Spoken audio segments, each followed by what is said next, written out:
من عاشق حضرت نام حضرت زهرا. یه چیزی بگم، حالا رزق باشه دیگه برای دوستان. بله میگم، می‌خواستم نگم، حقیقت میگم، این مثلا نمی‌خواستم خرجش کنم، یه تیکه‌شو میگم. اینجا جاش نباشه کجاست؟ هر کاری میخواید انجام بدید، دلتون میخواد اون کار ضرب در 10 ضرب در 1000 ضرب در میلیون بشه، به نام حضرت زهرا انجام بدید.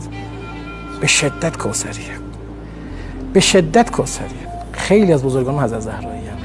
اصلا نام حضرت زهرا معجزه کرده. من به چشم خودم و وجود خودم دارم لمس میکنم و میبینم که عنایت خانم رو. من تمام سخنرانی وقت به حضرت زهراست. با نام مادرم میگم یا حضرت مادر کمک کن من حرف بزنم. همین اینجا نشستم به عشق ایشون نشستم.